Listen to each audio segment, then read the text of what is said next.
I'm not looking at the county email. And so like the special meeting we had, I didn't know about it till that day.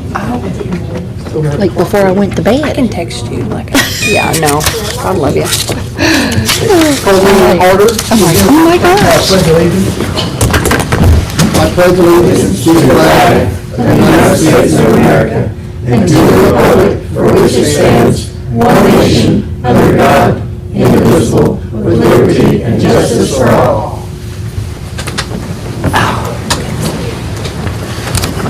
First item on the agenda is the approval of the agenda. Anyone have any deletions or additions? We do have the deletion, I'm sorry. The Tell City Electric lease agreement with the county prosecutor's office, that. It's not on there.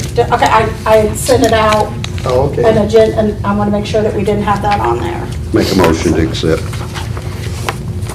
Motion by Keith, to have a second. Second. Second by Paul. All those in favor, accepting agenda, signify by saying aye. Aye. Motion carries 7-0. Next, we have the approval of the minutes from 3/23 and 4/18. We're just gonna do them both together. I'd like to do them separate because I wasn't here for the second one. Okay, we'll do them separate then. We'll begin with the 3/23/23 minutes. I'll make a motion to approve. I'll second that. Motion by Kelly, second by Stan. All those in favor, signify by saying aye. I abstained from that one since I wasn't here. One abstention and 6 ayes. Next, we have approval minutes of 4/18/23. Motion made to accept. Seconded. Motion by Paul, second by Keith. All those in favor, signify by saying aye. Aye. I want to abstain. I'm One abstaining. abstention and 6 Me ayes. too. That meeting was short and sweet. Yeah, I wasn't here neither. That was our 5-minute meeting, wasn't it?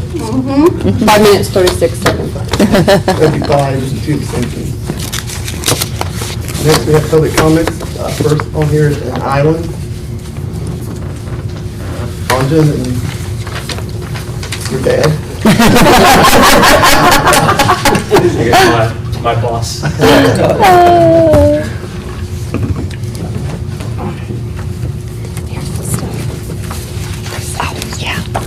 Yeah, so we're, of course, here to then talk about the system for time tracking.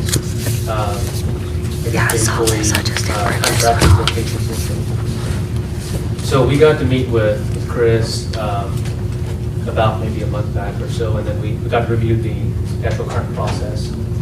And so right now it's, of course, mostly all paper-based. And so it takes about 5 days, I believe, to actually put in all the info to the system. And so every department has their own paper that has to be submitted to the auditor's office. And then they then take that and put it into the system. So basically, our system is cloud-based. So basically, it's all on the web. So it can be used on a phone, on a tablet. It could be on a laptop or a desktop. And so basically, every user would then have their own login, and then they could basically either clock in from their actual site where they're at, or it could be they could use the app and then clock in if they're off-site, or they could also keep it into the actual system and then save it until the end of the week and then put it in when they're all done. And then all of those data would then go straight to the auditor's office, and then they could then get all of those basically in a probably a matter of minutes instead of days, and then take that data and then import it into the current system, which is allowed. So that's kind of a gist overview, including the reports. Those are also covered in here. So if there's some specific reports by employee, or it could be by this department, those all could be here. And basically anything that is currently paper-based would then be digitalized through this system. So, any questions overall, kind of from this initial? Talk about pricing. Pricing, yes. So the pricing of this one, So for the first year, it would be 18,000 for the first year to implement, including time. And then second year onwards, it would be 6,000 per year for the renewal. So that would include maintenance, hosting, it would include support. Are you saying on the app, somebody could clock in before they're ever in the building? If that was to be needed, yes, it could be. It's completely configurable.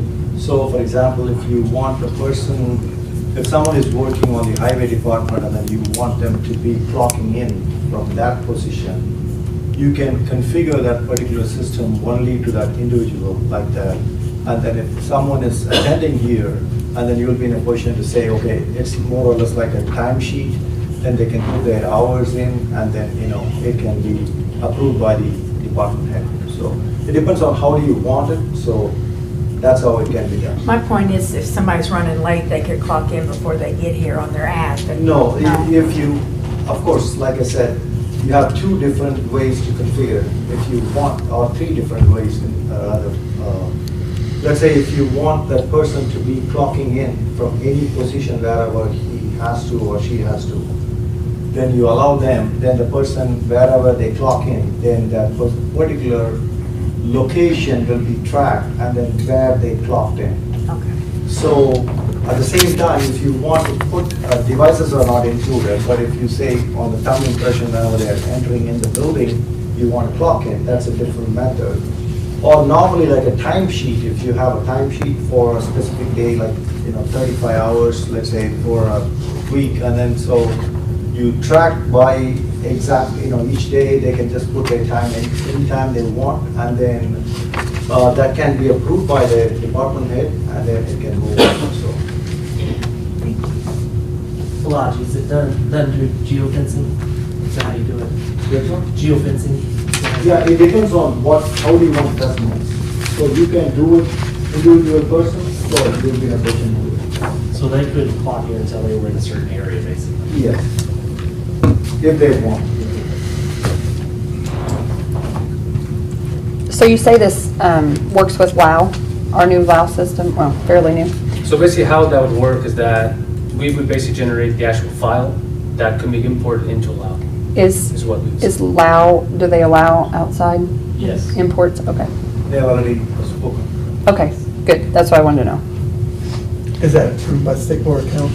They need to be approved by State Board of Accounts. We're waiting on information to get to them on the next steps on doing that. This would just be an upload of basically the time and attendance. With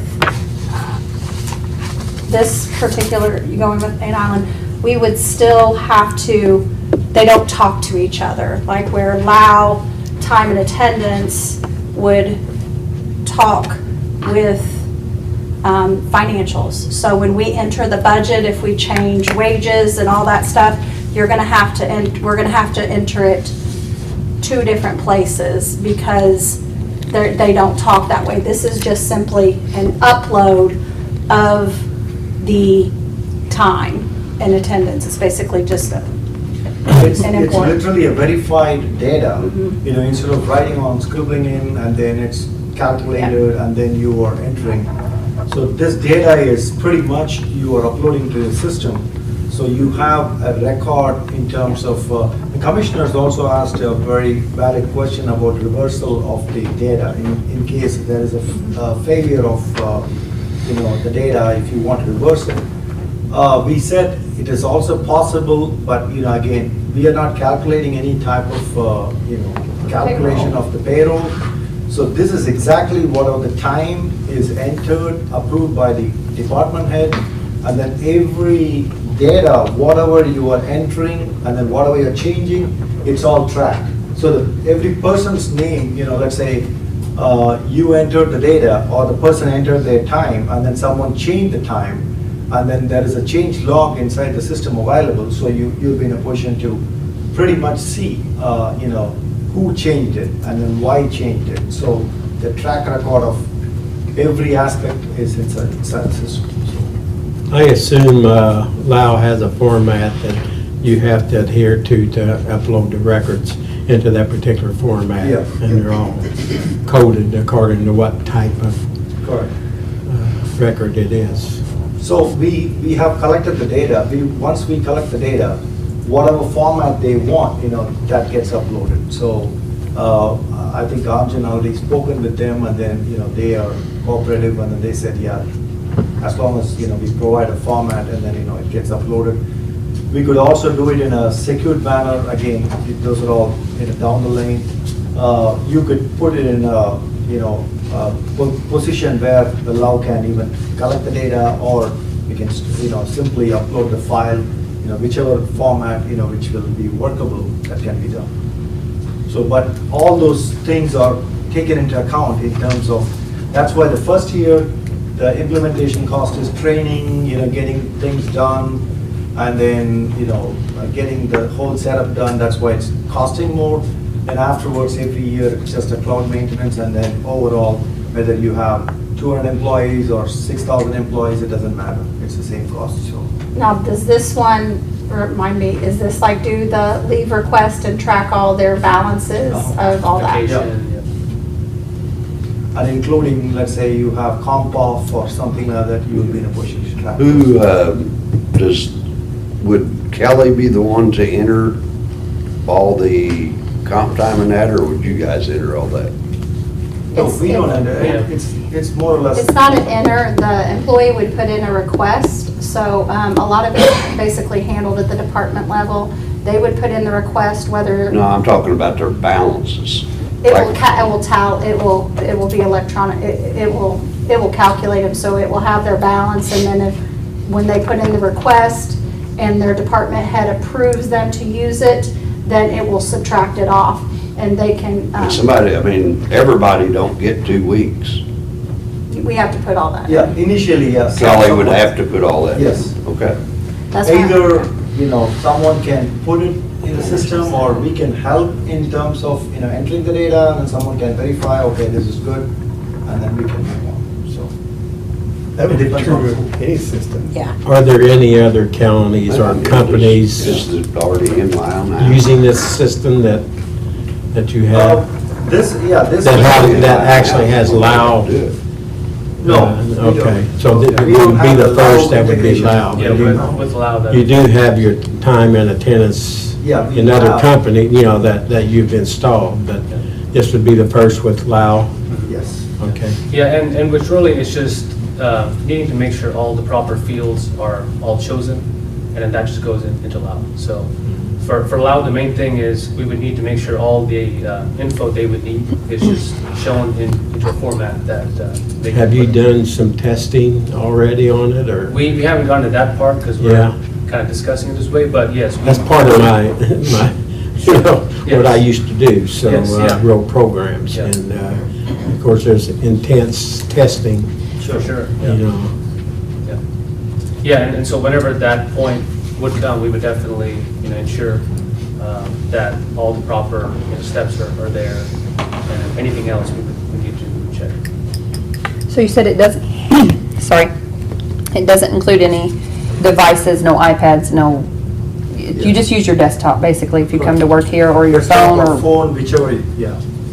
wherever you're at, I guess Yeah, you'll or, have to yeah, have it'd be a something. laptop, desktop. It's just if there was a need for the biometric scanning, that's kind of a different piece there, but because Yeah. this is all on the cloud, there may not be a true need in that regard, but then again, if there's a need, then it can be. And most of the time, if you don't want to really do the clock in, clock out, and then you are just tracking the time, if that is what it's required, the provision is there so that it's more or less like, basically you have like 35 hours or whatever the stipulated hours, and then you track, okay, this day they work for 7 hours or 6 hours, and then there is a comp off, all those details someone will be entering. Then the department head can approve it, and then they lock their timesheet, and then that once they lock the timesheet, that comes to the payroll department, and then they verify everything, and once they lock it, then it goes to the law. So that's how the process is.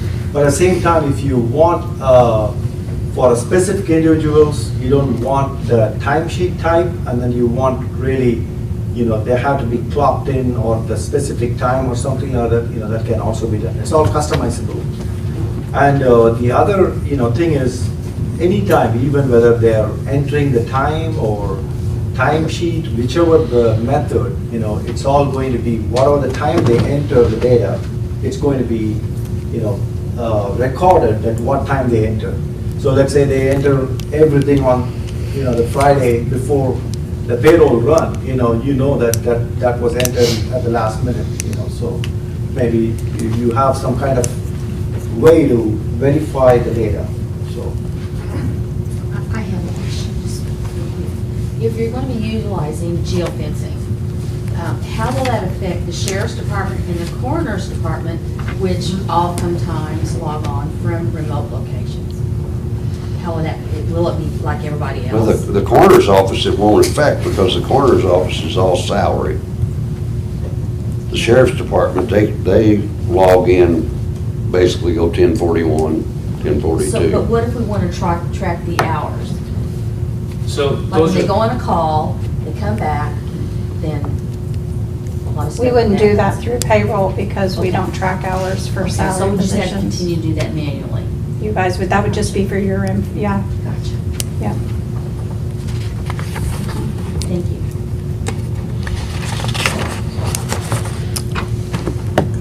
Any other questions? I don't think so. Great presentation. Thank you. I think we have this one and then there's. Becky, you have a question? Yeah, we need to- I had some comments or Yes. questions. Becky? I was just wondering, this will streamline everything a lot better, right, Chris? Yes. I mean, like where you said Kelly is taking about a week. Yes, we are payroll. currently paying, like typically, you kind of pay for the 2 weeks prior. Right. In private sectors, a lot of time you pay for the 2 weeks prior. We are paying for the 4 weeks prior because of the timing it takes to process payroll manually with 148 employees of going through paper time cards, calculating. We literally use the previous weeks or the previous pay periods time cards, look at their ending balance there of their time off, what they've used on this time card to get their ending balance, and then that pay period kind of moves down here, and the next period we just keep going. just gonna And it's streamline going to everything. streamline and literally change payroll to literally taking a day, day and a half Yeah. maybe, Where if it even takes a that, week now, correct? every bit of 5 days, yes. That's great. That And is plus, crazy. a lot of times this will take a little bit of the streamline off.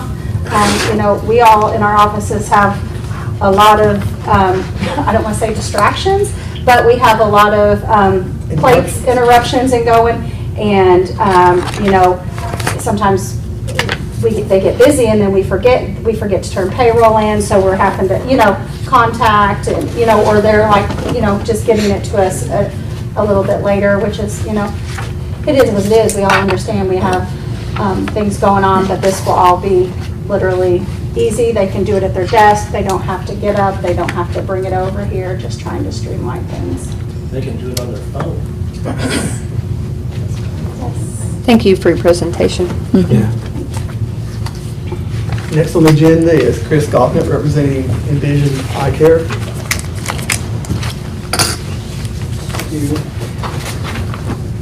So I was here last monthly meeting we had, and a few of you weren't here, so I thought I'd kind of run through this quickly again, just so everybody's on the same page. I handed out the last time a resolution, draft resolution for you to consider, and I made one change to it. I have it again, I made one change to it because I inadvertently left off one of the criteria you guys have to find if you decide to do this. So I'm here today representing Envision Eye Care Properties LLC, which is essentially Dr. Bill's sister, and Dr. Mark Lathar for first, Dr. Mark had a family. As you guys know, they've been a staple of the community for a long time, and they wish to develop a more modern, up-to-date, and better facility for their eye care center. So they have purchased the 1.6 acre parcel, which is the old Ponderosa over here near Cookeville. That property, as you know, has been vacant for a long, long time, and is in a very much state of disrepair right now. They had a leak in the building which ran for quite a long time because it was vacant, and essentially, it's fair to say, destroyed the building inside. So they have put on a new roof and gutted the inside, and that's it. They haven't done any further renovations or anything like that. So their plan was to develop this, and some of their plan is set out on the Form CF1, which has already been submitted to you all on the back page. But essentially, they're going to, if this all goes through, they're going to put new flashing on, redo the whole parking lot, restripe it, resurface it, paint the whole facade, paint the whole outside, put on new stone facade, landscape everything with brand new landscaping, new signage, and then a total remodel of the entire inside of the facility for 8 exam rooms, offices, operating staff, and all that. They are hoping to add an additional optometrist to the staff. They'll have room to do that, of course. And they do hope to add some other staff as well. They want to attract more other medical specialties in the ocular area and bring that here rather than have people have to go out of town for that kind of care. They just don't have the ability, the room to do that right now, or the facilities to do that right now. So that's their hope. They're also hoping that by doing this, they'll be able to get more patients to Tell City, to the Perry County Hospital, because they do some treatments there. And correct me anytime I up here. What I'm saying, I don't want to misstate anything. But that's part of the hope as well, is to assist Perry County Hospital by giving them more treatments up there that they can refer folks to there. So as they got into this, and you guys can see that according to their form, they're hoping to put approximately $740,000 into this facility. And so this is a big investment, obviously, and they budgeted it very carefully and all. And it was fairly late in the game when they had this all planned out that they figured out that there may be an impact on property taxes, real property taxes. So they went to the assessor and talked to the assessor and found out that their taxes could increase significantly. Now, obviously, the assessor can't tell them how much until the building's finished, because they have to go take a look at it and see what's actually there. But it's very significant. So that made them pause quite a bit, because it's going to have a pretty major impact on their budget. So they decided they would come and seek a tax abatement to see if they could ease the pain a little bit here and let them continue on with the scope of the building that they want to, to complete, and with the scope of the improvements that they want to do. So they are asking for an abatement. I put in an abatement request for a declining scale of 100%, 90, 80, 70, 60. Obviously, the council, if it chooses to do an abatement, can decide what that abatement is. It's not for me to tell you what it is. That's just the request we're making. A couple of other things real quick. Kelly rightly pointed out, the last time, since this is in a TIF area, it's in Courthouse 1 TIF area, TIF allocation area, that we need to go to the commissioners, so we did that at the 1st of April meeting. And the commissioners at that time, and 2 of them are here, so don't correct me if I'm wrong, but at that time they indicated that if you all decided to grant an abatement, they would approve that as well. Is that okay, I don't want to misstate that. I will have to go back to the commissioners to get a formal resolution approved, but that's the indication that they gave us. Now, I would point out on their behalf, they were not telling you how to do your job. They simply said, if you guys grant the abatement, then I can come back and they will approve the abatement. So, a couple of other things. The tax abatement has to be completed before the building is occupied, which obviously it's not yet. If we were seeking a personal property tax abatement, it would have to be approved before the personal property is installed. We are not seeking a personal property tax abatement, it's simply a real estate abatement. And the statute lays out very specific findings. 5 of those which, as I said, I've laid out in the resolution draft, which I have, and I'm happy to provide copies to everyone. I've got 7 or 8 copies here.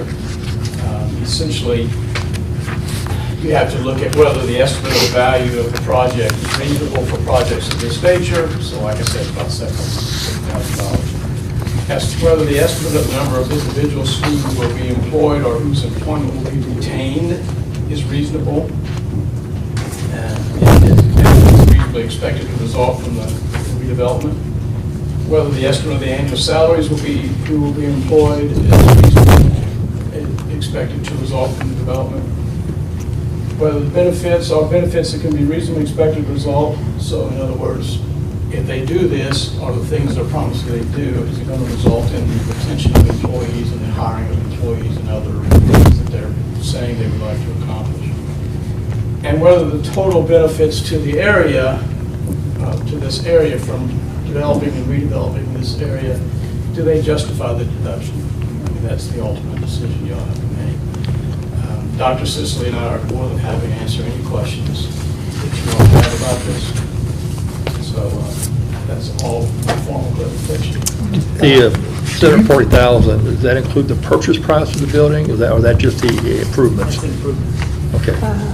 So, like to reiterate, this payment would only be for the improvements. Because the county is collecting taxes. Currently, yeah, Right. well, yes. The county's collecting taxes. It is part of the TIF area, so at this point in time, 15% of those taxes are being captured. The other 85% of the taxes are being passed. The assessed value is being passed back to the Unless that's what they've spent that on the area roof and stuff, expires. possibly. 26.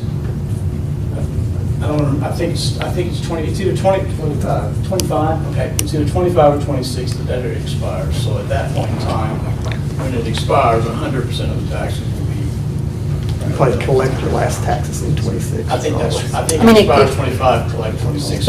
If they choose, they could dissolve it before then, Correct, that's correct, that's assuming it goes on, because it has no loans or bonds or. it has no outstanding obligations. That's what I'm aware of. As far as this abatement, should they came to us a little earlier, we requested, I mean, I realize they did the roof because Yeah. it needed to be done. Well, I can answer that. Okay. One, because Can you come? I guess we didn't know. Does he need to come up? Yeah, if you don't mind, I'm sorry, the people that watch live, they just really like to have people. After. Yeah. Thank you. Yeah, to answer that question, when we had an estimate in our minds of what our property tax would be, we went in to pay property taxes and talked to Mindy at that time and got to thinking about the amount we were already paying on a fairly dilapidated property and became concerned about what our new property would be. When she gave us, again, it's not a quote because she couldn't do that. The project has to be done before it can be assessed what property taxes will be. But she has a calculator she can run and estimate it and gave us a range. That range was more than significantly higher than what we anticipated.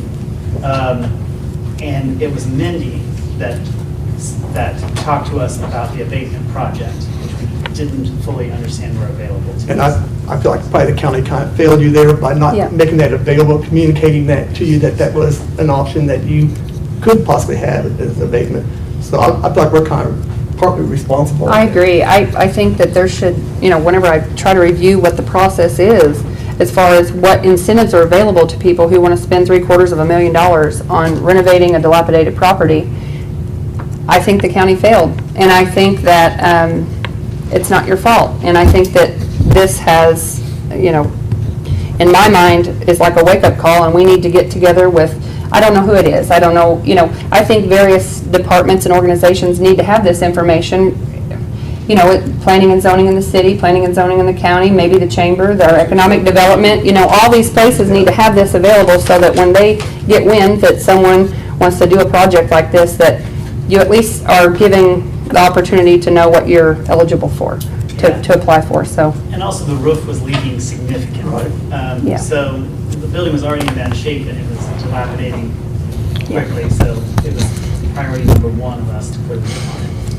And I think that's important, I to think- note those exceptions I do, I don't want to set a precedence here. Right. To say, well, anyone who comes forward after the fact, they've started something and, you know, but I understand the structural integrity of your investment. As soon as you bought it, you needed to do something to protect it, to move forward, to be able to even do these improvements.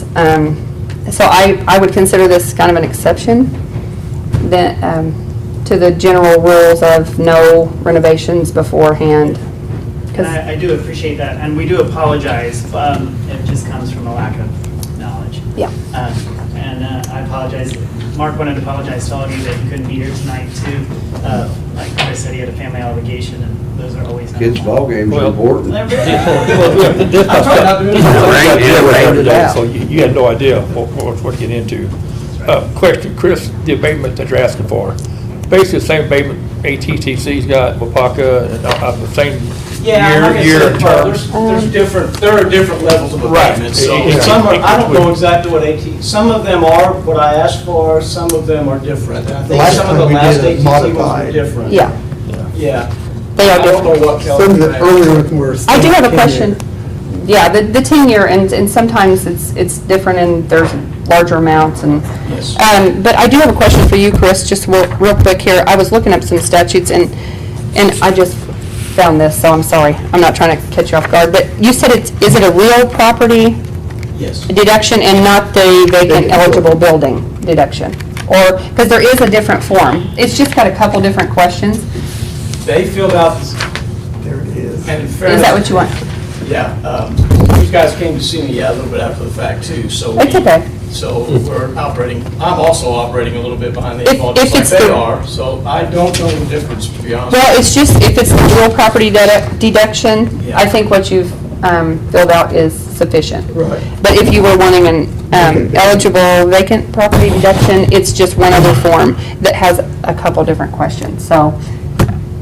So which one gives them the best chance? of The reason we did have to skip one real property was because that was the form Mindy gave us at the assessor's office. Okay. What was that? Well, I definitely want to work on a process with someone Right.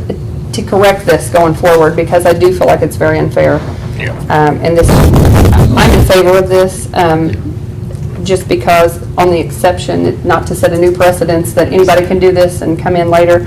And you do understand that you'll have to come in every year and reapply, or, yeah, that's the state rules. And go through with the council that you're following through with what you promised that you were going to do, and to continue that. You know, even if we set an abatement now, it's, An additional form to file. that's right, just to make sure you're following through on what you say you're going to do. I would be And we still more agree. inclined for a 5-year standard abatement than a 10-year. I think that's, I'd like to see a 5-year 50% and 5 to 10% each year rather than I think it's a good thing, and 5-year I'm gonna- 100%. I think it's a good thing, No, but it's it's not presented, I 500. think it's gonna help everybody. It's 180, 60, 40, 20, 0. A 5-year standard is the way a 5-year standard is. Yeah, it wouldn't be a straight 100%. No. I'll make a motion for that, 5-year, 180, 60, 40, 20. If, as an exception. I'll Because second typically, that. I would like to see growth in that area, and I think that you get your place started and get it up. I'm hoping others will move out that direction, because there are housing coming up, across from the hospital, and I think that's where we should grow, and it probably will grow in that area, so. and I'm also hoping this might help encourage the surgeons that are coming in for surgery. Maybe someone will decide to move, if we get enough, and you grow, and there's more business, and maybe they'll want to come out here and build a, I don't know, surgery center outside of. Yeah. We hope we can be this far, there's all kinds of stuff off 37. Yeah, well, we have the new housing development too. I think that that's a great thing. There's some other ideas being thrown around, so. Do you know, will 5 years work for you? What the difference in savings would be between 5-year and 10-year, or the funds about? I mean, I don't know. Yeah, I don't. Until we know the exact amount, it's hard to Right. estimate Motion is second. that, Is that right? but, I mean, I would say that they will accept whatever you, I would say whatever you give them. I think it's a pretty fair. So my job is to shoot for the high and hope for the best, so that, I mean, that's honestly what. I do appreciate the investment, and Oh, I feel like, I think it's wonderful. I can't That's wait. been a I think Sore for it's a all long their money. There's no TIF money here, there's no ARP money, there's no Ready Grant. I'd rather see them help all we can, give them the 10-year for what they're asking for. I think we already have a motion. Got a motion and a second. I second it. So all those in favor of Kelly's motion for a 5-year standard abatement at 180, 60, 40, 20? And second by Stan, signify by saying aye. Aye. Opposed? Aye. I'd rather see a 10-year. 6 and 1. 6 ayes on it. Our process then, you want me to change the resolution and put that in there and deliver to Chris, you all can take care of signing it. And then I'll get the notice published in the paper, and would it be okay to put it on the agenda for the next, I guess your next meeting will be the next fourth, third. So that takes care of the designation as a revitalization there. This designates as revitalization area, grants the abatement, and then of course we have a public hearing the next meeting. right. Are you going to the commissioners Monday I think I ought to wait until until we get the resolution? you confirm it at the Okay. next meeting or not, because Okay. it won't be final until after Yeah. the public hearing. So I'll publish a notice in the paper for a public hearing the next meeting, and then we Okay. can have a public hearing and decide what to do. Good deal. That's not going to impede you in doing what you need to do, waiting another month. I mean, we can do a special Like, if we meeting can do a special meeting. Yeah, you guys tell me when, with just that on the agenda. I mean, Yeah, so we would still not be able to work on it until that meeting. We have delayed our contractors for this month. We need to either set up special We could meetings. do We can a set- Special yeah. meeting. How quick would that be? If well, we need to to- give 10 days 10 days notice. for a hearing. 10 days notice, so the deadlines in the news are troublesome. Right. People are, as So far as a today lot is longer. Thursday, so you've already passed For for Monday. Monday, Yeah. so you need to Thursday. have it, For next Thursday. Well, I'll get it in tomorrow. yeah, so you'll hit next For the 4th. Thursday, yeah. so Maybe May 4th. And you have to wait. 10 days. 10 days after that, So that's the 14th. yeah.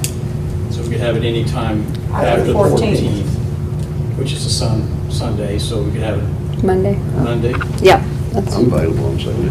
if you can. Dude, that's the day after my daughter's wedding at our house. We're not- I'd rather not do it on Sunday, yeah, that's okay. So special meeting, Monday on the 16th.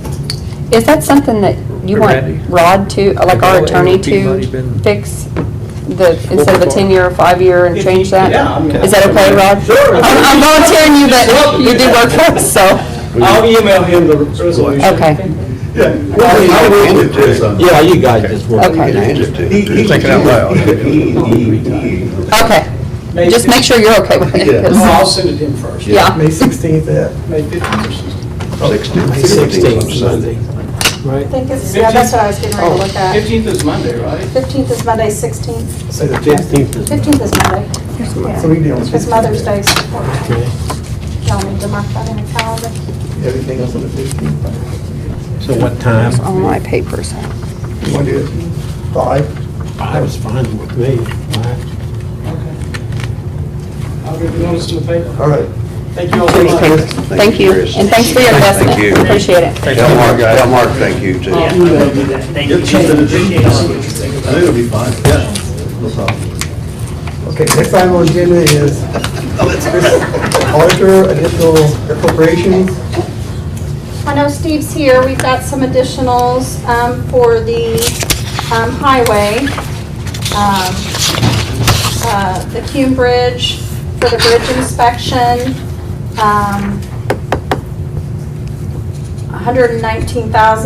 $119,440. 85% of this amount will be reimbursed by the state, right? 80%, okay, 80%. Then we've got 700,000 lit for county road improvements. Am I saying this right? Oh my God. And then the, for additional funding for a part-time mechanic, $3,754. So we have those from the highway.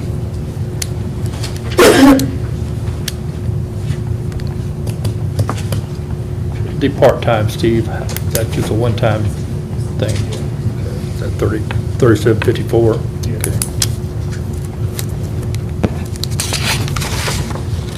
Do you have anything else on that, Steve, for the additionals? Sorry, on Is additional. that it?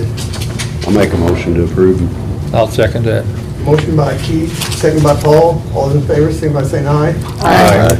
Motion carried, 7-0. Oh, I'm gonna tell you guys, the $119,000 for the bridge inspection, our share would be $23,000. 23. That's all right. That's in the 80-20. Yes.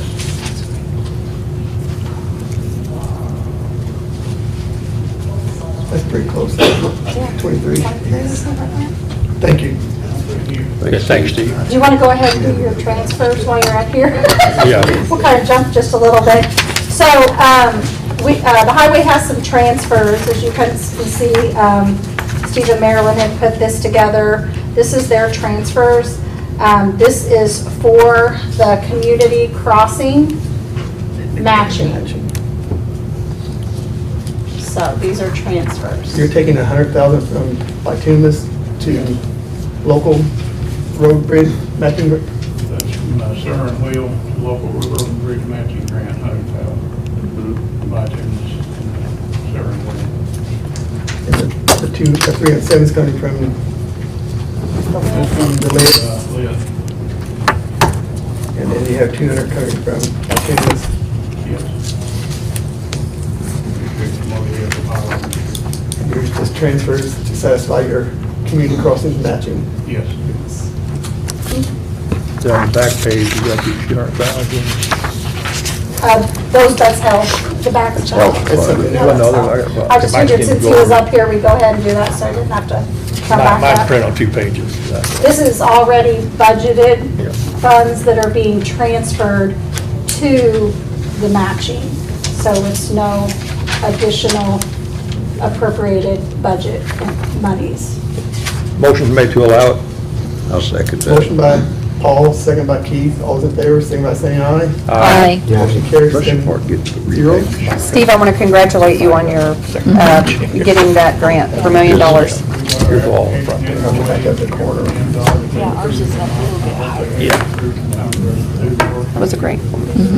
So a lot of Rush communities don't get that Department, much. up through Troy Ridge. Yes. Well, it'll come all the way down to CIP folks. Yeah. Yeah. Hopefully it gets city on. You want to talk about this? Nope. That's not what I'm doing. Thank you. Thanks, Steve. Next, we have corner autopsy fees, additional appropriation of $8,000. Warren, I think he's here. Yeah, sorry to say. What can I say? He said, right now I've got $1,915 left in my budget. We've already done 6 autopsies this year in 4 months. Last year, the first 4 months, we've done 2. So, well, we had 10 total last year and we're already up 6. And I haven't paid for the 6th one yet, but my understanding on the 6th one, we're going to get credit for it, partial credit. I don't know how much, because the very first autopsy we've done this year, I sent the bill after Dr. Jacoby was paid. I checked and found out that since the accident of this girl happened in Spencer County, I sent Spencer County the bill. Spencer County has cut Dr. Jacoby a check, so in return, he's going to prorate his last one on what he got from Spencer County, and it might cost us $100, it might cost us $200. But I don't have enough money in the budget right now to pay for another full autopsy, and we still got 8 months yet to go this year. So, it's And legitimately, that 8,000 is only going to cover roughly 4. 4, yes. We had 2 autopsies in January, 2 in February, 1 in March, 1 in April, and in January we paid for 1 that we done in December because it was on December 28th. So that was, it's. That'll give you almost $10,000, so it'll give you almost So 5 that's, you know, autopsies. Maybe last month or so, It's not on wood, it slowed down some, but we never know. We might end up doing 2 tomorrow. I have no idea, but it's just one of those things that we cannot control. Well, we have to have it. I'd like to make a motion if that's okay. Where's it gonna come from? I was thinking county general. One place can come from. Yeah. Go ahead, Stan. Well, we have other You made a options. motion, I'll Stan? make a motion, yeah. I'll second that. Motion by Stan, second by Keith. Gotta find it. Take the money, I guess, State out of guidelines, county you gotta general. do it. It ain't like you just do it. All those in favor, Something to do. signify by saying aye. Aye. Motion carries 7-0. Thank you, Warren. Also, the standing invitation, anybody wants to come out to coroner's office anytime, they're welcome. I've had a couple council members and commissioners out there before. I like just for everybody to come out and see what all we've got to do and what's going on. Thanks, Warren. Thank you. Thank you. Next, we have additional appropriations of the health department. I actually put these on here. Technically, they don't really need to be approved. They're within the same, I realize that, just Within the same happy. fund. They're within the same fund, so I had already advertised them, so I went ahead and brought them, but better safe than sorry. So we really don't need to vote on those. No, you don't need to vote on those. Cutting down on our work. There you go. Okay, next we have Eric Dickinson, Sheriff Department, Section D, grant process for deputy hire.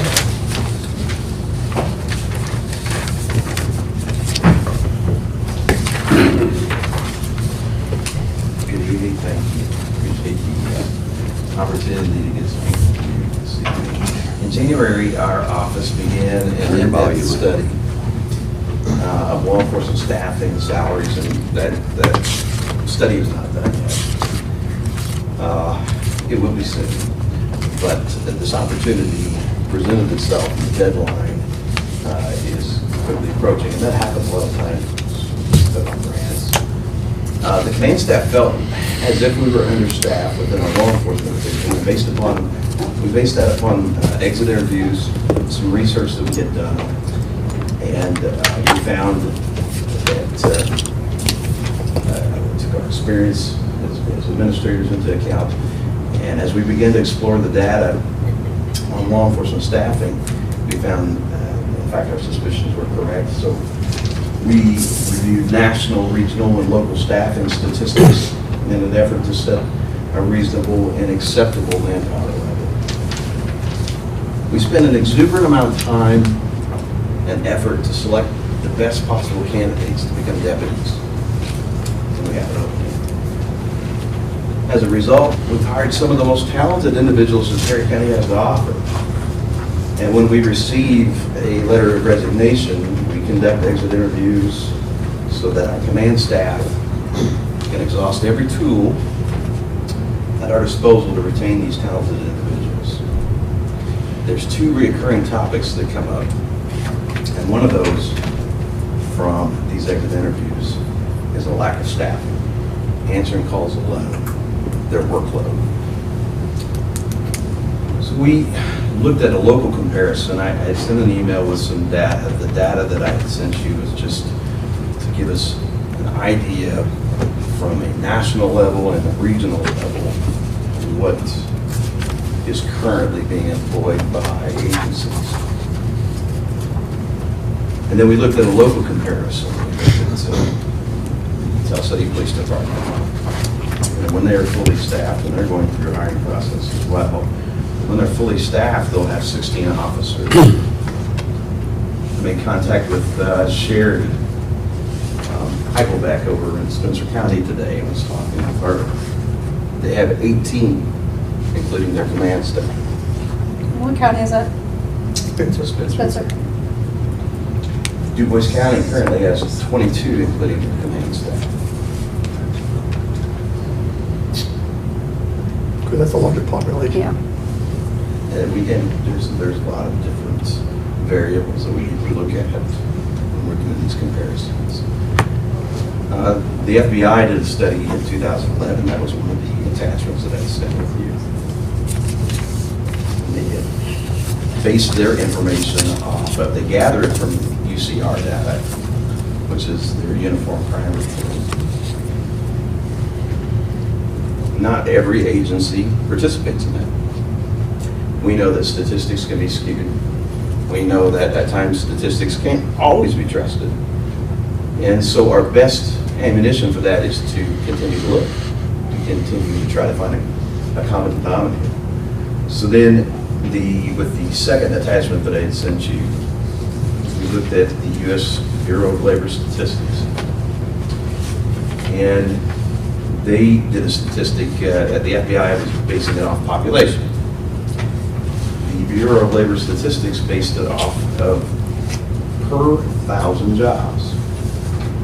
So it's a little bit different comparison, and my hope as we begin to look at that particular metric was that we would see something close and not something that was drastically different. And so we then looked at users by the numbers. They did the source was from the Indiana Department of Workforce Development. And so it looked at a study from 2021, and it gave the population, and then it gave the current jobs. The jobs were set at 8,495, the population at 19,316. To be fair, to be reasonable, Tell City is served by their own law enforcement department. So I would take their population out of the equation. Cannleton is served by a police department. They're doing their very best to try to cover 24 hours a day. But they've had 2 young gentlemen have to attend the law enforcement academy over the last, 17 weeks long, so 17 times 2. So oftentimes, especially at nighttime, our sheriff's deputies are answering calls up there.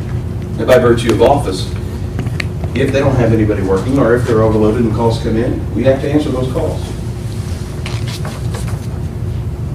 So we take the population of Cannleton, and I take that out of the calculations. They labeled the population in 2021 in Tell City of 7,552. The population of Cannleton, 1,523. That leaves us with a balance of 10,241. And we could say that that would be a reasonable assumption of the population that we would be responsible for. So if we look at the jobs and we look at the population that we're responsible for, it equates to about 18. That's the sworn staffing level that they recommended based off this data. Data from the FBI, it's a little higher, but it's not terribly skewed. It's not terribly much off. It says we should have 27. I believe that's unreasonable. So looking at the data from a national perspective and from a regional perspective, we see a couple different figures. But ultimately, we have to look at, I believe, what our competition is offering that's drawing our talented individuals away so that we don't have to recruit. Retainment is much cheaper than recruiting. There was a study done that put a dollar figure, they wouldn't put a dollar figure on how much it costs retaining versus recruiting. But there was an argument made that it would cost about 1.5 times the annual salary of that deputy. And there was a lot of different variables involved. It has a lot to do with the amount of field training that they have to have, the on-the-job experience that they have to have, the overtime or the part-time officer usage to cover them while they're in the academy, etc. But I think that as a resolution, I think that we should come together as leaders of the community to look at these statistics, to look at Perry County specifically, to address the needs of the community, the needs of the courts. And that's important because we are officers of the courts before we are law enforcement officers. In other words, if the judge comes out with an order that we are to be directed to do something, we have to do that. That's why we have, I believe one of the reasons why we have courthouse security as well, is to assist with that. Civil service papers that we have to operate, that we have to do the service with, it's just one of the parts of us being agents of the court. So we need to look at the needs of the courts.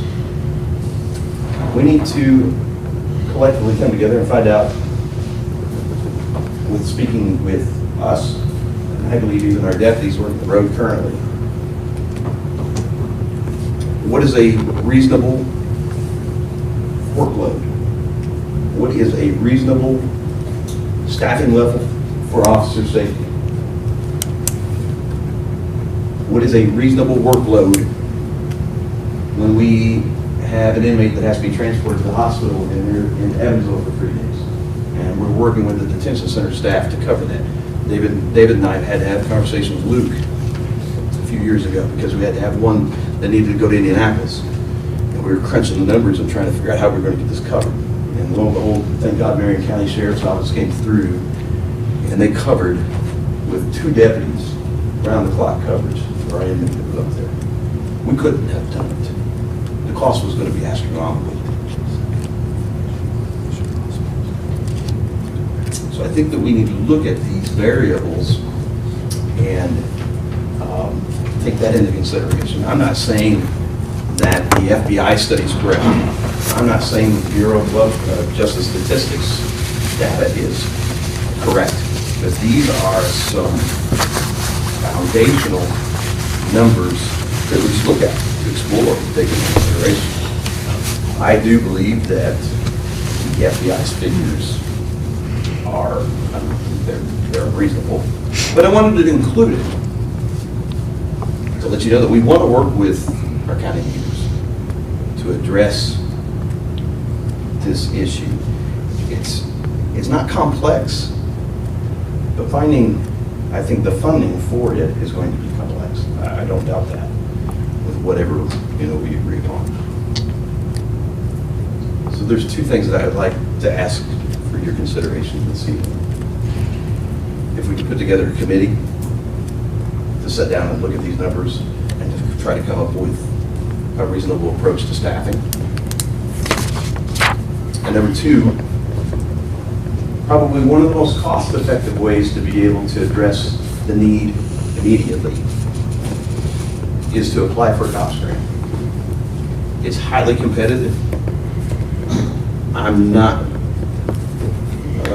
real warm and fuzzy that we would probably get it based off a couple things. Number 1, we're currently a recipient of one. That's probably one of the biggest reasons. That, and I don't know if we will meet the criteria that they're looking for. We're going to try. This grant, if you look at it at face value, requires a 25% county cash match. And with all transparency, I don't think that that's a correct figure. I'm just going to be honest with you. When we received the COPS grant that we're currently dealing with right now, it started as that it could be up to 75% that the federal government would pay. Well, when it was all said and done, the grant came in at a 54.46 match. So the federal government is giving us 54%, and the county is responsible for 46%. We are in the 10th quarter. The 10th quarter of this grant. It is set to expire in October. It has allowed the county to receive over $80,000 in federal funding, and the county has paid $66,800 in funding, and that has supplied us with this deputy again for 10 quarters. And what did you say that we received? We've received over 80,000, 80,271.38. Is that 80,000 just the salary and benefits part? Yes. And then the 66,800 is the county's portion of what? What does that include? That is the 46% match. So that's when we tally together their salary, fringe benefits, all the costs of having. A vehicle and equipping them and Unfortunately, training? they won't let us count that. The vehicles and equipment is not, that is on the county, that would be on us. So they literally pay for overtime, if they incur it, base salary, their benefits. Does that include retirement. pension? Yeah. Yes, That's it right. does, they do theirs. So they're paying 54%, we're coming up with 46. Eric, that figure you said, that 56, then you add them two together and that was the salary of that officer for 10 quarters? Or is that per year? That's cumulative. So since the inception of the grant, between the county's share and the federal share, we have spent $147,079.03. And that's for one? That's for one day. In 10 months? 10 quarters. Oh, 10 quarters, okay, sorry. 2.5 years. 2.5 years. Yeah. And how long does this go for? Is it about 3 year or? So and these grants change from time to time, and a little new, but for the most part, I believe it's going to be pretty close to the same. The one thing that I did notice on this particular COPS grant, the one that we currently have will end at year 4, so where you're at 2.5. One of the requirements from the grant is that we retain them on the county at 100% for at least 1 year. The goal, the overall goal of these federal grants is to hire career law enforcement officers, and it uses that specific wording. So you said you don't think the 25% county matches. Do you think it's more of the 46, 40? Yeah. 50? Has to be. I believe so, because this looks similar to the one that we applied for and got. And so it uses the words up to 75%. But it says it requires a 25% county match. So with all transparency, it would probably be close to this 50, 50, 54, 46. I'm just guessing. I don't want to come up here and say, well, we only have to pay 25%, and then they come in later, and it's not covered. So there, I think that we base it off history, and that's what we're dealing with right now. And I think that would be similar. Camilton has some disparity. So Camilton got the same grant that we did at the same time, but theirs was worth a lot more. These have a ceiling of $125,000. Hamilton was fortunate because of certain data that they got more money. So we won't meet that criteria. We didn't with this last one. I thought we would meet that criteria with this one. In fact, I'd never even heard of that. I'd always been told the ceiling for these are $125,000. But we found, as I've been helping them with some reporting and things, I found that theirs was worth more. It was a disability clause. So do you have an estimate of the total cost outside of this, like the vehicle, the equipment, the training, the certifications, the body cameras, all the other stuff? I think that we could. I think I could sit up here today and say, we'll figure out a way to cover that. Within your budget, or? I think so, within the budget, maybe with the help of the commissary. Equipment you got, maybe. With some of the equipment, yeah. We have reserve deputies that come and go. Our numbers are down right now, and we have to equip them a lot of times with a lot of the same equipment that we would use for a full-time deputy. So I think that we could cover equipment with ourselves.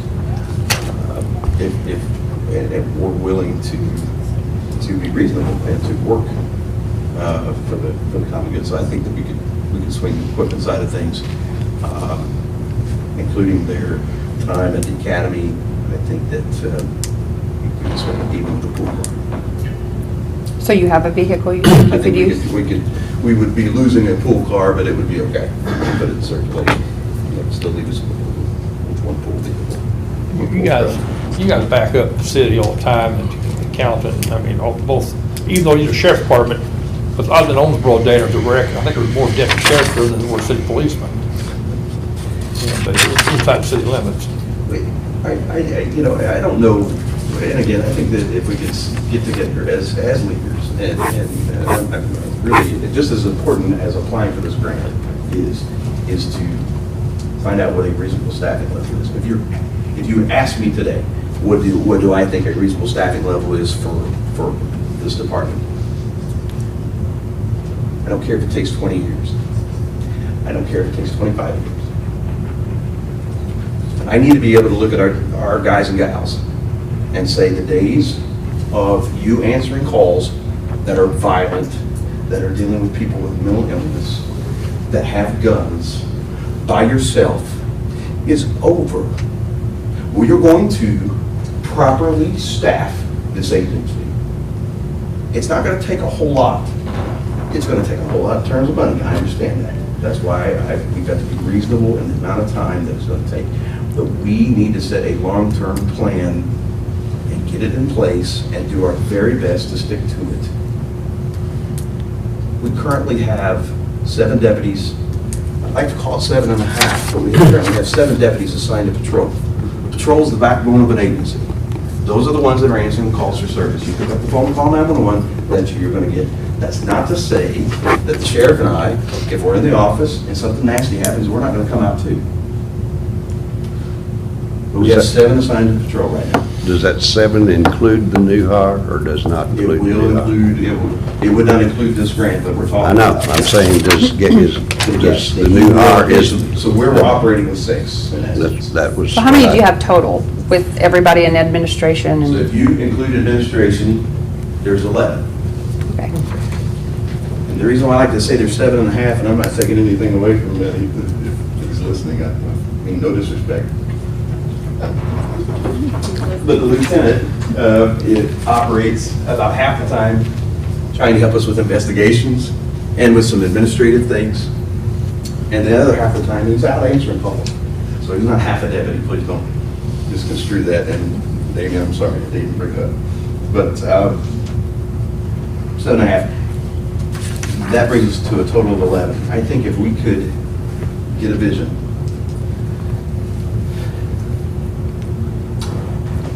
I think a good staffing level for 4 different brackets. 4 brackets cover 24 hours a day. That's the way our schedules look.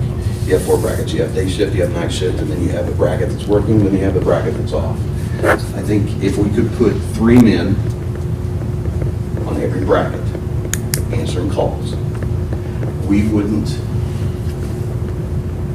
lose our minds when one of these guys call in and say, hey, I need a sick day because my kid's sick. Because that automatically is going to put whoever's working by themselves even longer. If you can staff 3 a shift, somebody can take off, somebody can be sick, somebody can have a family emergency, and we're still operating with 2 deputies. Those guys can go to those calls together if they want. That would bring the total number. Now, that does not answer the fact that this is that there's a lot to this.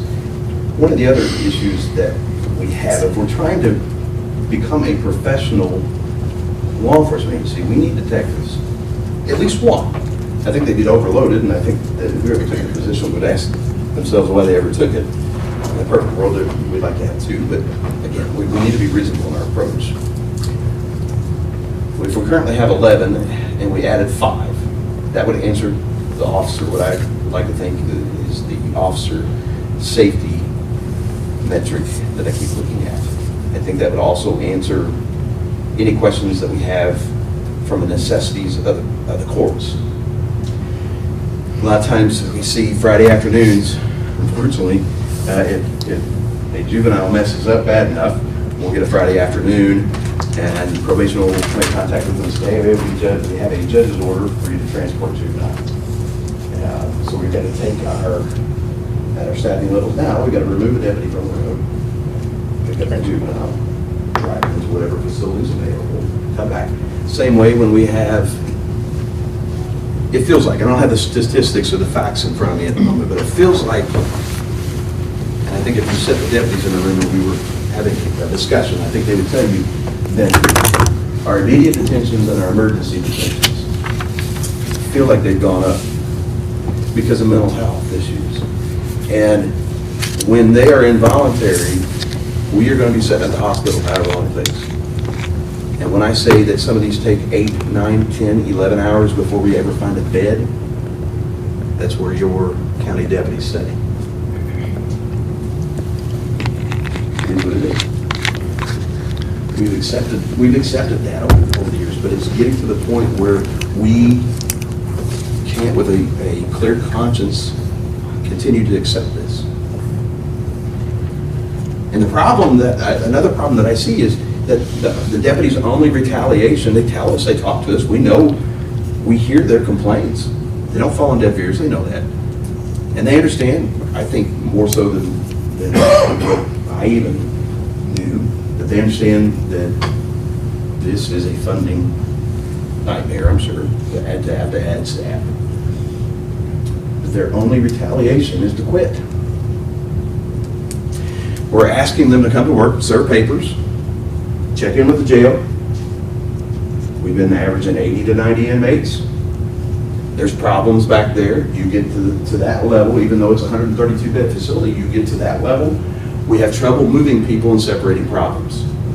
So we'll move somebody and try to correct the problem because these two people can't get along, so we're separating the pods, and then there's more trouble caused elsewhere. When we get to this level, there's issues back there. We're asking them to come in and handle those with our jail staff to help them. Our guys are trained. They're equipped to be able to handle that stuff.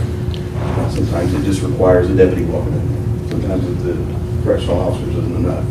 What you're looking for this evening is just permission to go ahead and process the application and just see what happens? I would like to be able to at least apply for it. When is that due? May 11th. May 11th is, yes, the deadline for it. There is an SF 424 that is due May 3rd. That's pretty simple, and we can beat that deadline. I'll make the motion, we allow it. I'll second it. So I'd just like to, I wish I had more firm numbers on what we were looking at. I guess if you get the grant and something happens, we can't come up with any funding. We've looked everywhere. For the extras outside of what you were talking about. That was where I was going to go with, before we make motions to talk about it, but we'll still talk about it. I don't know if we have money in the county general to do that. You know, we're not a rich county, we're a poor county. And I think the appropriate time to try to add officers or whatever would be at our budget sessions, you know, when it comes in October. So, and in the middle of a year, trying to come up with extra money. I mean, I come from a money standpoint. Can we afford it?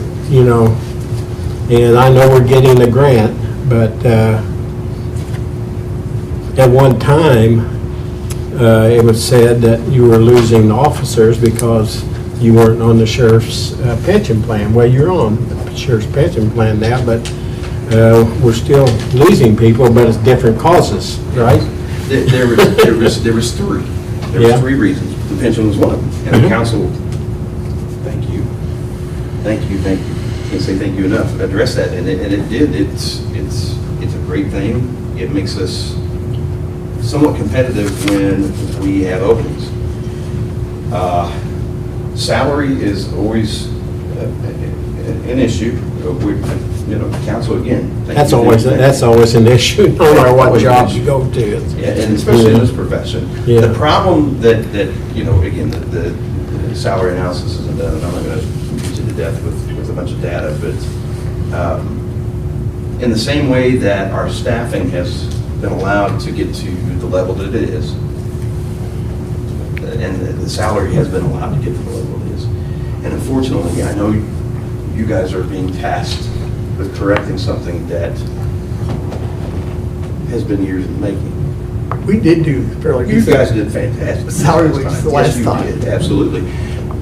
But did you lose people after that? That's why we're I've here. lost one. Well, he took a different kind of job, though. I mean, that was a completely different, He did, he did. Right. If you talk to him, though, one of the biggest reasons why he left, it's a workload issue. He wanted to have more interaction. He thought he was going to have more interaction with the community outside of just answering calls than what he did. That's a workload issue. It is. I understand that money's are tight, and I know that I hope that I didn't shock anybody by issuing out the statistics, but we have to recognize that if Spencer County has 18, They're They're comparable to us. They got bigger tax base, they meant to get more money coming in. You know, I mean, I would love to give you 10 or 12, but, you know, it comes down to, you know, what can we afford in the county jail? You know, we But also, can't what can we afford with operate in the public red. safety? Absolutely. You know, we have to have public safety. I think we can absolutely get a committee together, you know, to address that and look. Because I think by sitting down in this committee, you can tell us what you think a reasonable level is. And again, that's what we want to come to the table and try to, at the end of the day, do the best for the community. Eric, you mentioned earlier that you probably have enough money in your budget to absorb a lot of the cost if this goes through. No, he had for equipment. Equipment. We can equip them. That's what I meant, equipment. Yeah, we should be able to equip them. I don't think that would be an issue. I think that we would rely on roughly just the best way to figure this is 46% of whatever the total amount is. So around the 66,800. That, yes, and I can kind of give you just an idea. Basically, you're probably covering like benefits.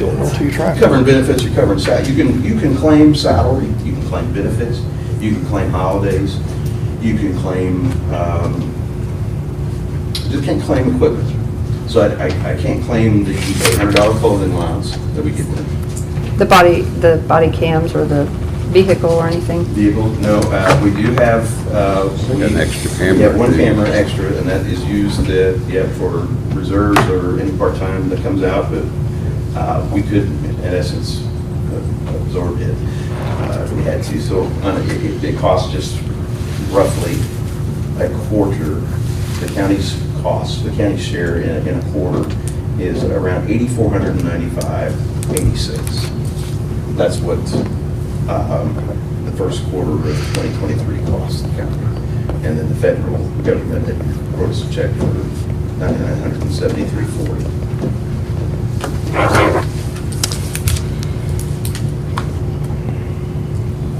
I guess my only hangup is if I'm going to agree to be able to, you know, if I want you to be able to apply for this, but I don't know what we're going to be responsible for.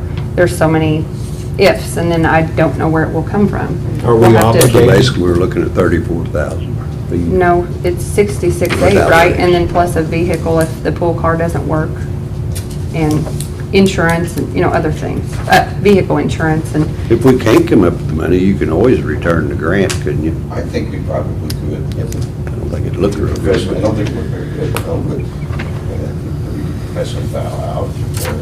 And And you have to realize this is an ongoing thing once it comes in. I mean, it's, you know, we may not have a grant in 2 or 3 years, you know, we have, look at that, and then you'll have an extra employee, but, yeah, sustainability, and I mean, that's the whole reason for the grant. Yeah. Well, you gotta look positive, though. You gotta hopefully think that the Forest Canton out here is gonna bring in tax dollars.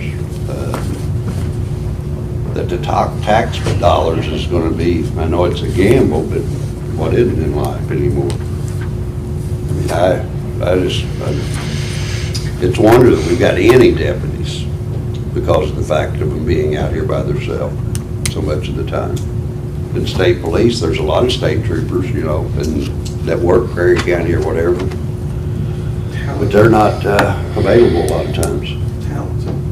Trey Martin, talented individual. Talented deputy. Brad Douglas, talented individual. Grew up in Bristow, went to Perry Central, knew people out in the community, talented. We lost him. Yeah. I just don't know. Once you apply for this grant, if it's approved and everything, are we obligated to try to find the money? We have to know where the money's coming from. I understand that. I think that if we're that concerned, I would rather Perry County be looked at favorably rather than unfavorably with the cop's office. And we're dealing with the Department of Justice, and I would rather, as much as it would pain me to hear it, I'd rather hear you say no than to apply for it and then say, oh, well, we don't have money. You know, that's just not we got to know where the money's coming from. That's not good business. I mean, I do that in my budget.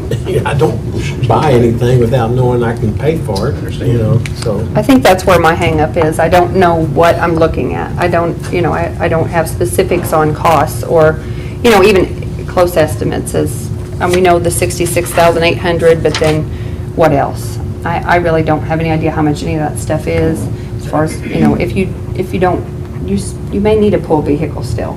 I mean, I don't want to ask you to use that. So what would a vehicle cost to fully equip, and then all the other things that you're going to need, you know, I just don't have enough specifics, I think. I think I can clearly say that I have no qualms by saying we can equip them. The one thing that we can't provide is the county match, and I think that even on just let's say 50%, let's say that they come in, we're going to pay 50, you pay 50, and it depends on what their salaries are. Salary increases changes budgets. You know, we would put a budget. We would submit a budget to the Department of Justice for no less than, we always ask high, we always budget high, and then we always come in lower than that. So we look, so we would budget for say 5%, a 5% increase over 3 years, 5% the first year, 5% the second year, 5% the third year, and it would probably come in below that. Federal budget standpoint, coming in below what you think it's going to cost.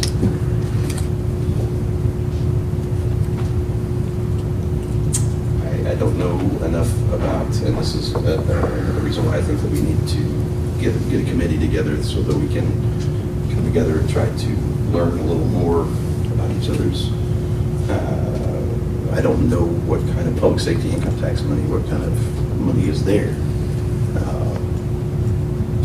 Trying to think of funding mechanisms. But at the end of the day,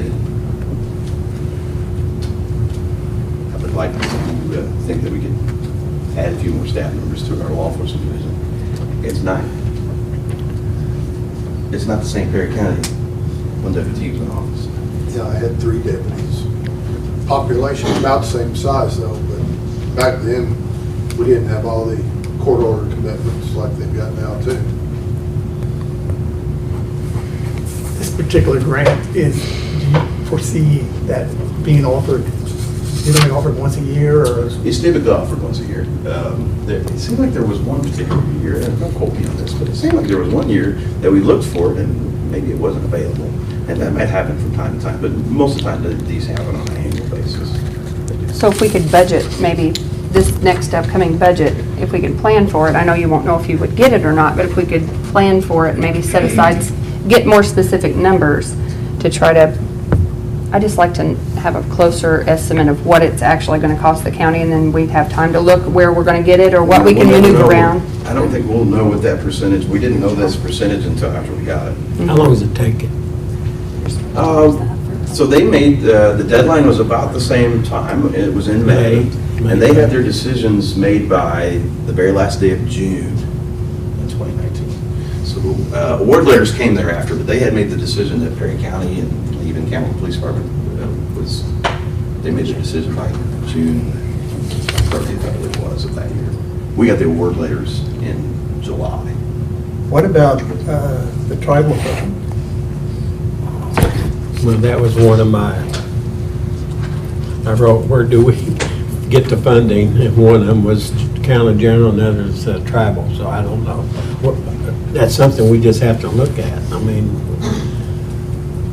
I will say that the tribal guidelines are, it's supposed to benefit the public. Not. It is. It's supposed to benefit Well, the yeah, public. this would benefit the public, I would think. Yeah. But once those are gone, there's no more. No. So if you use them up the first year, you don't have anything. You'd have to plan for the future. Plan to grow the county so we can get more tax revenue. Well, and I think coming together. Or just be more efficient with our Yeah, spending. yeah, That way we can understand from your perspective what sustainability looks like. yeah. You know what I mean? That Yeah. It's easy for me to get up here, and I'm passionate about, David, I'm passionate about these guys. Yeah. That's my job. Yeah. Megan? And I take my job very seriously. Eric? Hey, I had a heads up from the sheriff about this issue at the beginning of the week, so I did some research. We have Move over one here, Megan. sheriff's deputy to every. Move over here. We have one sheriff's deputy. We have 6.5 that do the county, like he said, 7.5, but technically it's 6.5 on a rotation. We have, taking into account Branchville's population of 1,500, we have one sheriff deputy to every 2,669 people in this county. One. I know, because of the world that I live in here, specific things that have happened to these guys when they are sent on call. I also want to make one thing really clear, and this is not a dig at you guys because I personally love all of you, but if you found $15,000 for cameras, you need to find this money. This is people's safety. Like, these guys are dying here. And I know that because we help afterwards, right? After they go through the jail and go through all of these things. But I just wanted to throw that out there. Well, the One cam- deputy for 2,000. The cameras are one-time shot. This is an ongoing, this is, I mean, we have to look I at it. did a live with my in the- iPhone stand. I don't agree with it, and the public wasn't asked about it or consulted at all. Well- But that's your job. And I've heard They weren't- Kelly, they weren't- Stan, and Paul, and Keith say something. I'd really like to hear what Erla, David, and Lynn think, if I can. What was the public not consulted about is what I would like to know. Let's talk about the sheriff deputies, please. No, I just was curious. Let's finish, let's continue to talk about the sheriff's deputy. What did, someone make a motion? Yeah. I Paul made a motion. It We was got a seconded. motion and a second. Keith? I don't personally I'll feel second like it. I have enough information as far as how much it's going to cost. It's not that I'm not supportive of it, because I think it's an excellent idea, the committee, and to get a long-term plan, I think we have to do that, and figure out what the need is, and what the time frame is, you know, how we're going to make that happen within the budget, but all that takes time to process. And for me personally, I'm not, I need more specifics, so. It's too much money to You turn know it that back on. the worst possible case scenario on this one is that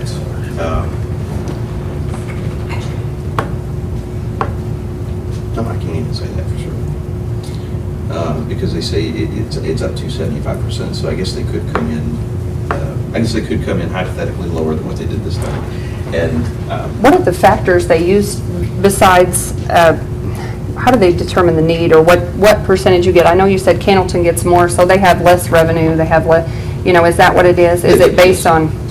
So we submit the sheriff's office budget for, if I recall, we might have to send multiple year budgets, so that we may have to send like 3 years worth, so they can kind of look to see how much of our budget is being used for what.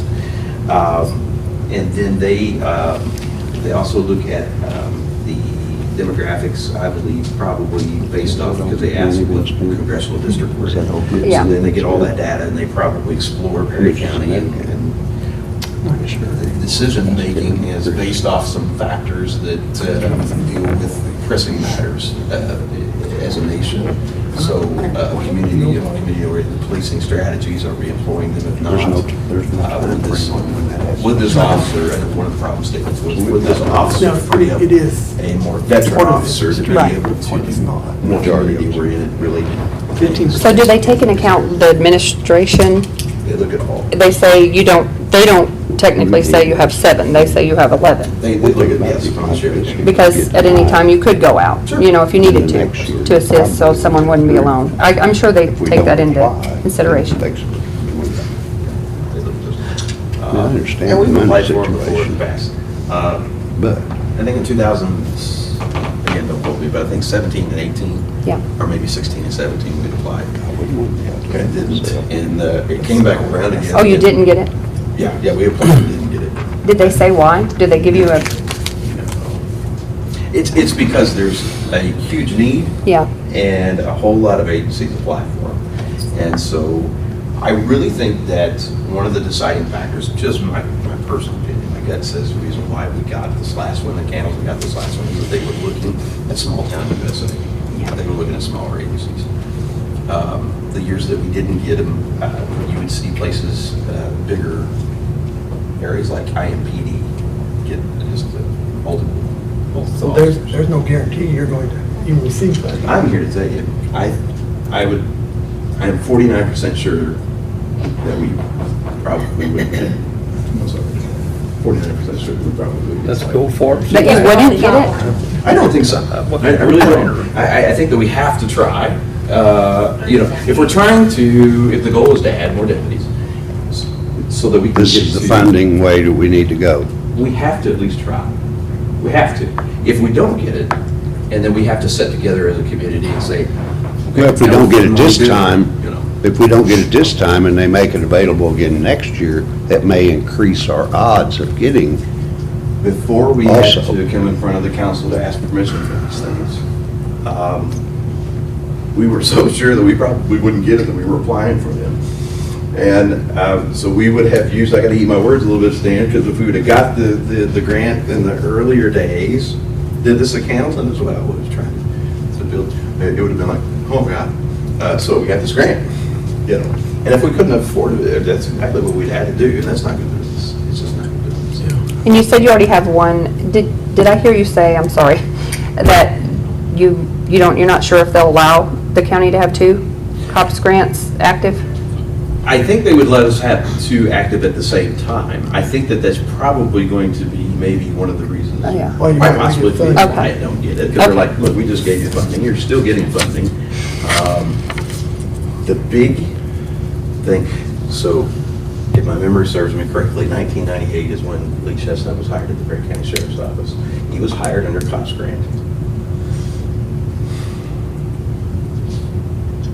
So there was some time that passed, and I can't recall if there was another one to help get our numbers from WT's days to present day. So we've had some COPS grants in the past. I just feel like, that's why I feel like they would probably be like, you've got one, let's spread the wealth a little. Because sure enough, if we were hoping that we didn't get it, that we could get it, and if we were hoping that I hope we get this, we probably wouldn't. It's just, Murphy's alive and well, you know, it's been so. I just think we need to get a committee together.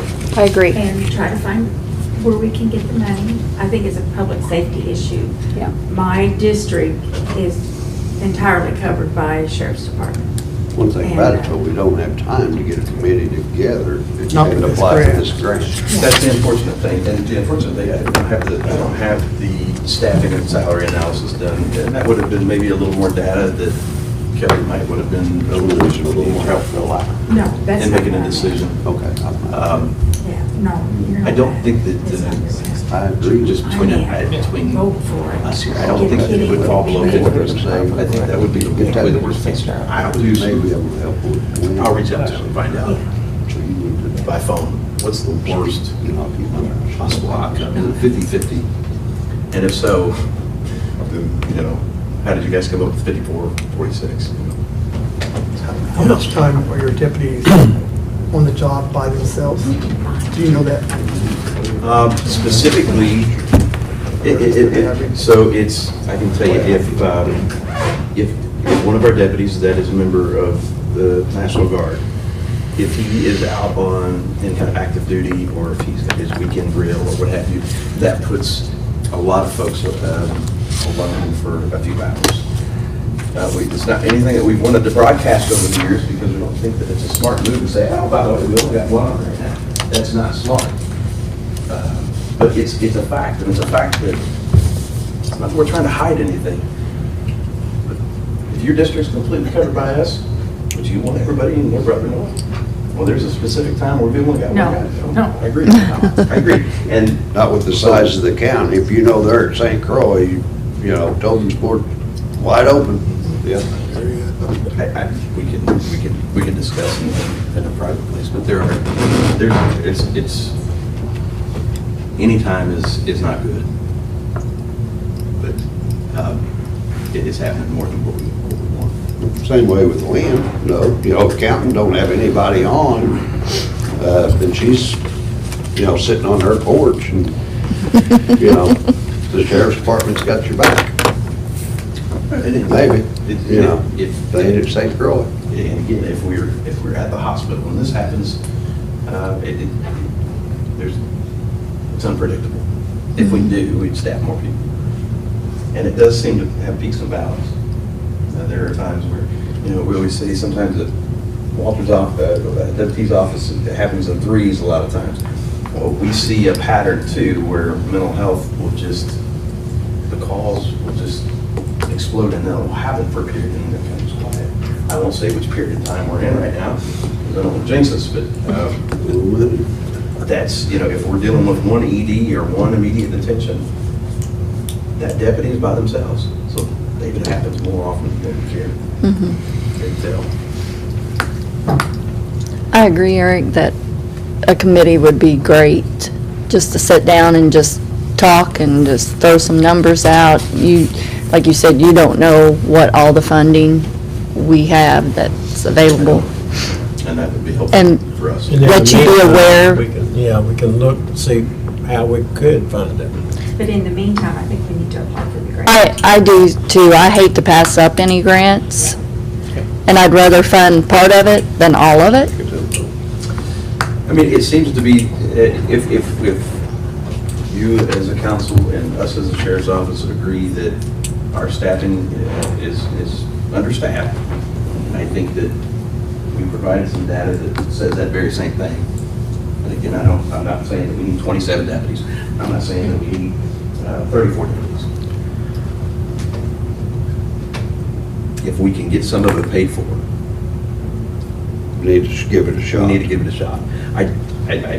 Sure enough, if I say I don't think we'll probably get it, Don't know until we try. I want to be prepared for. We 50%. surely won't. get David, it we do have a before first and a second already, right? You said? Have what? Do we have a motion on the floor? Yes. Half hour ago. Paul made the motion, I think, Yes, I did. and Keith seconded. Can we go on and take a vote? All those in favor of having Eric apply for the grant, signify by saying aye. Aye.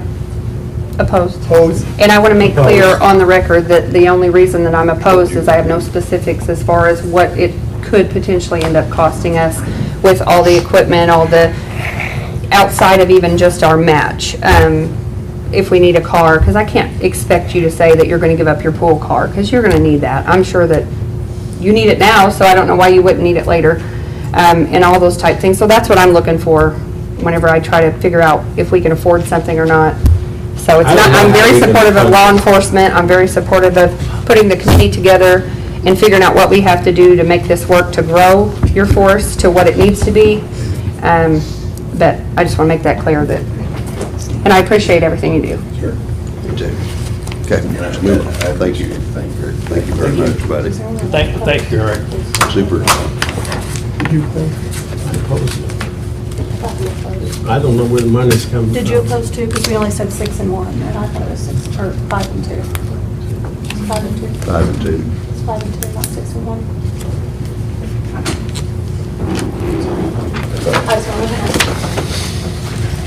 guess we'll just get money tree. Next, we have Tracy Fisher.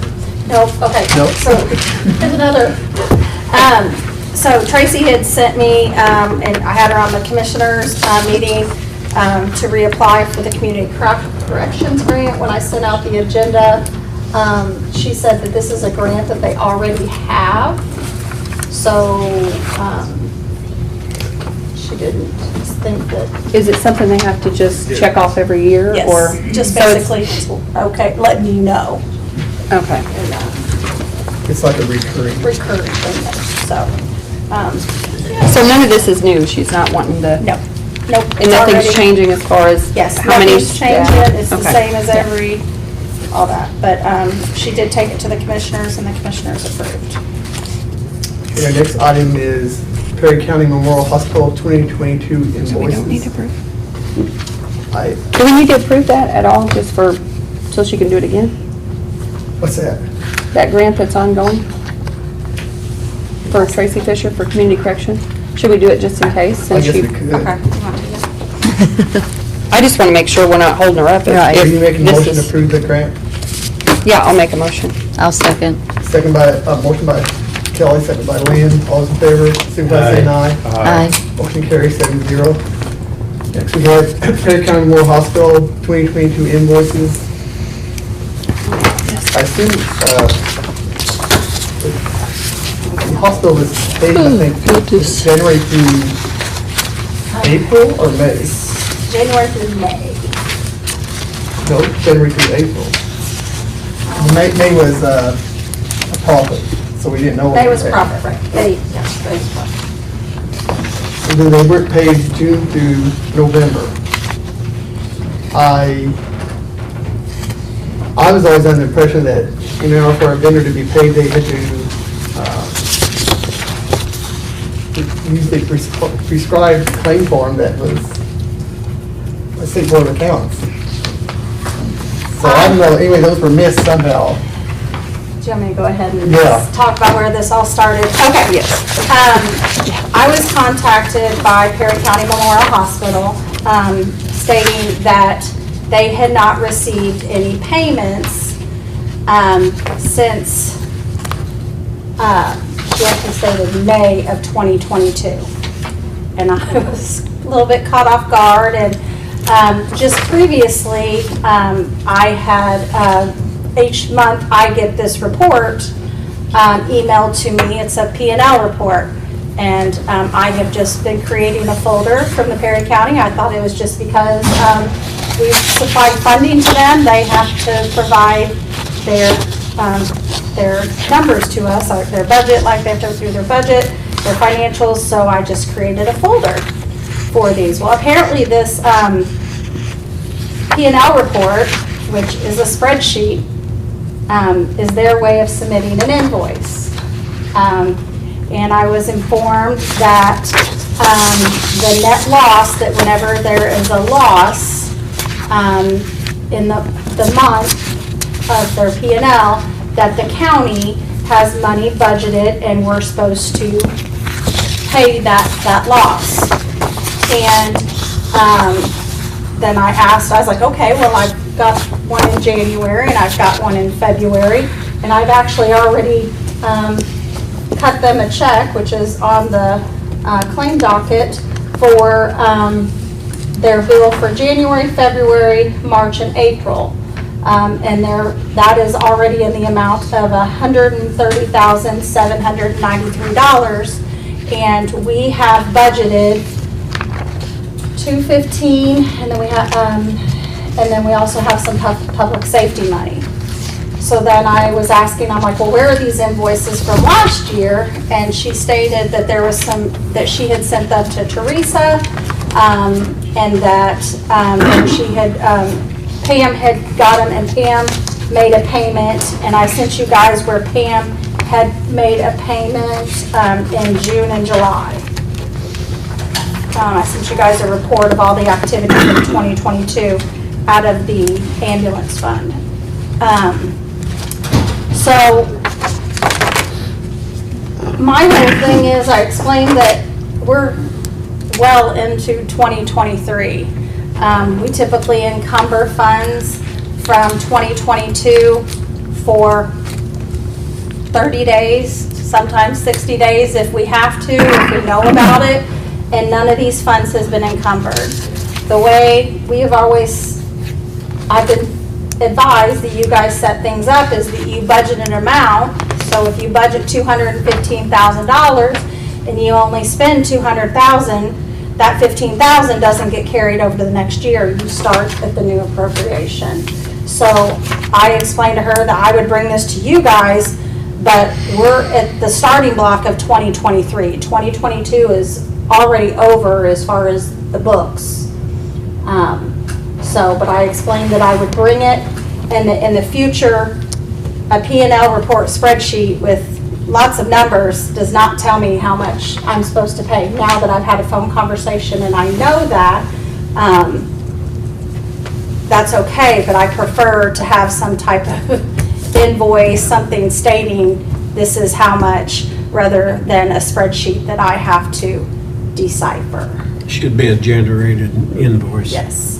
So, and I sent you guys copies of all of the P&L reports for the months. And if you guys see, and then I also sent you guys the email with the breakdown of each month. But if I look at their funding, just so you guys know, between the lit public safety, they were appropriated $30,000. None of that was expended in 2022. In the ambulance fund, they were appropriated $200,000. There was an adjustment to their appropriation for $35,000 for PSAP, so that brought their total appropriation down to $165,000. We expended $129,041.19. So that leaves right under $36,000 that would have been available in the 2022 budget, plus the $30,000 in the public safety. So, and the total bills. They owe 96, or we owe 96,000 for 2022. Correct. If the loss, though, goes over what was budgeted, we only pay. We only pay up to the budgeted. Yeah. There has been times. Unless we can. In the past where they had done additional appropriations. I saw this in 2016 to carry them through the end of the year. Yeah, but we did don't not always do that. No. No. And like last year, we would have been short, well, 30,000 is what we would have been short. Had we paid this all out. My question is, how do we get more months like May 2022? Yes, Where we're in the positive. May was a profit for 18,000, I don't know why, but. So, I don't know. Weird. The thing that I have a hard time with it saying that it was sent and lost within the transition of the auditor's office in 2022, I'm not talking now, taking over the administrator duties when Teresa left. I have a hard time believing that due to the fact if you look that we sent a check on June 6th for $47,378 in July for $26,357. So I looked back at those claims, and those claims were actually filled out by Pam. So, do you see what I'm saying? Where I don't think that they were lost in transition. Teresa left in August, I think. July, I think. Or was it July, I think. I can't remember. I wasn't here. Were you able to look in that email? Teresa. And see? I do not know. Bottom line is, if we do pay this, it's an additional appropriation. We're well into 2023. So the extra money, that 30,000, that 35,000, it just got absorbed? It's in the cash. It's in the cash. Okay. You know, I mean, that's an additional, it's in the cash, it's not in the budget. Do you see what I'm saying? Yeah, it went back. And But it just. is last year, but we're obligated to pay it, right? Right. No. No? I'm not talking, I don't know. Like, I don't know why I said that, I don't know. Rob, you got any Can you use input? the funds now for last year? No. I'm worried about that. There's our legal What'd you say? counsel. I'm worried about you. You're not obligated to pay it. We're not? No, I don't. I have been told by my predecessor, is one of the things, and we did it in December. You need to let me know what funds I need to encumber from 2022, and there was a deadline, on that. We set that deadline that you had to encumber. So they should have been aware of that, and then they should have done that. Yeah. And going forward, they are now emailing to the auditor. And we need an invoice, And in the really. I past, agree they with were you. Emailing to the administrative assistant, which we no longer have. But we had a meeting where we told them to send all our correspondence to the auditor. Here we are, yes. And it's still not an invoice, but Right. you do know now that that is what that is. Right, and we have paid, I have it on the claim docket, once, after I had this conversation, I'm like, okay, I can pay it. It's 2023, so I've got January, February, March, and April set to be paid. And that makes sense. It's still in 2023, but for you to ask for something from a 2022 budget when we're well past the first quarter is a little hard to swallow as far as going back into the budget and doing that, because there's no encumbered funds for this. No. Can I ask why they didn't send it sooner? Why they're just now asking for it? As opposed to doing January or February or. Right, I mean, I- we're well into the first, why are they now asking? To be honest, the lady that I spoke with, I think it's a staffing thing, she was just made aware of it. I think it's just one of those things that she was just made aware that none of this had been taken care of, and I think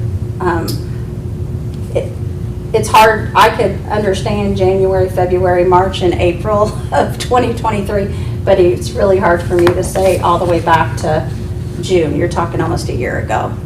So that's your guys' decision. You guys will need to decide. It's not appropriated, so it will have to be an additional appropriation within the budget. Or it will have to come off of there. If you guys say that, you've got the 200, and don't we have like 70? I mean, it goes in Is it cash. 275? 215 and 60, 250, 275 yeah, total. 215 and 60. So we've got 275 For between the two. 2023. For 2023, you could, go ahead and, I don't know, you might want to talk to your legal counsel about that, because that's kind of taking ownership of it. I think that we ought to have legal counsel, maybe send them a letter or something, tell them that, I don't think we ought to burn 2023's money, when the ambulance service is already strapped financially, turn around and divvy out for last year, when they stay on top of everybody else's bill. Right, I mean, they didn't, So I make a motion that we turn it over to Rod and let him find out what's going on with it. well, I mean, it's up to you guys if you want, I mean, if you're not gonna appropriate the money, then that's your decision, and then we justify it with a letter, if that's what you want. Can we not make the appropriation now and then see where they're at a little later in the year if we have, They've waited this long, right? Yeah. I'm sure they just got a new CFO and he's probably found this. okay. We cannot appropriate and then see if we have funds left over to 2023, which I don't think we will. What I don't want it to do is affect the EMS service now if they have to pull from what they have, their resources now, because we already have issues with EMS and staffing, and, that's my only hangup. I agree, it should have, I don't like to pay backwards like this. I think that's a long time. Or we could appropriate just up to 66. Because that's what you. The 66 we had left over that rolled over into this If they would have billed it in 2022, I could have paid 20 or 66%, or Pam could have paid 66% without or 66,000 yeah. without coming to you Right. and asking for the Okay. Additional additional. appropriation. So, But now that it's rolled over into 2023's, it's, Technically, the money It's is still there. in cash. yeah. yeah, technically, it rolls into the, all the unspent rolls I'm into okay the up general. to, well, let me rephrase that.